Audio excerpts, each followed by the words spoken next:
Hi! Previously I've made videos where I talk about 10 graphic novels. It was always a little bit too much to talk about, so from now on I'll be collecting them in groups of 5. The first one is one that I currently do not have because I got it from a library. Also, for most of the ones that I'm talking about today, it's been quite a while since I've read them. So the Supernatural one that I read is set before the first season of Supernatural. It's set when Sam and Dean are still quite young. The drawing style of it was pretty gritty. I really enjoyed the colors, which were deep and muted colors at the same time. This was one where I wasn't completely blown away by either the writing or the plot or anything in general, but I did really enjoy it as I really like Supernatural, and just having some extra stuff that isn't in the show itself was really enjoyable. I'm not quite sure if there are more of these, but I would definitely be interested in reading them. Then there are 2 that I read in quick succession, which happen to be quite similar. The first one is Briny Hatch by Ginny and Penelope Skinner. I actually went to the launch for this one. It reads a little bit like a diary. I really love the cover of this. The drawing style in general is something I quite enjoyed. It's about a girl who's kind of a misfit at school. She really enjoys reading about magic, and there's a book series that she loves, the Starling Black novels. Also, I think her parents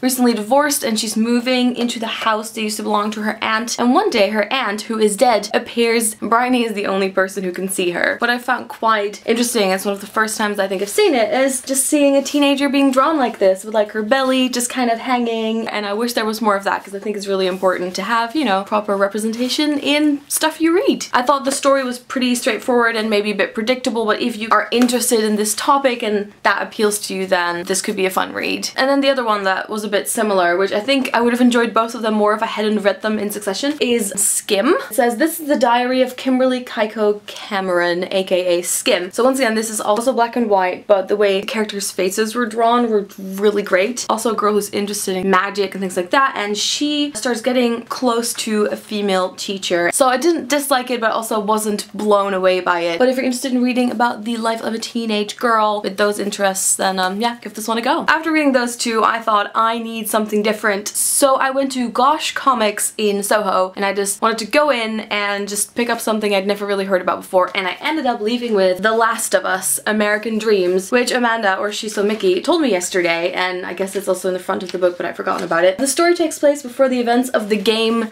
The Last of Us, which I've never heard about and have never played, so this to me was kind of unfamiliar territory. It is about a parasitic fungal outbreak that happened 19 years ago, and now people kind of live in quarantine zones, and it is about a character called Ellie who is 13 years old. She becomes friends with a girl called Riley, and together they go outside of the quarantine zone. I definitely want to read more. I like the drawing style. The cover is quite different from what it's like inside. The colors on the inside are great. 2 female protagonists, some zombies. What else could you ask for? I think I'm gonna pick up the second one. If that exists, I don't know. I'm gonna need to do some research. I'm gonna do the bonus one now because I want to save the best for last. This is something I borrowed from Lena, or Just Kiss My Frog. It is called Chopsticks, a novel. It's not really a graphic novel, I think. I don't know how it classifies, but wanted to talk about it anyway. So this entire book just kind of consists of pictures and chat messages and things like that. Even though it was interesting to go through, and obviously it doesn't take that long to read, the story in it, which is kind of a love story, didn't really grab me. So unfortunately it just didn't do a lot for me. And now, one of the best things I've read this year so far, The Encyclopedia of Early Earth by Isabel Greenberg. So if I had to describe it in terms of other things, I would say it is a mix of Kate Beaton,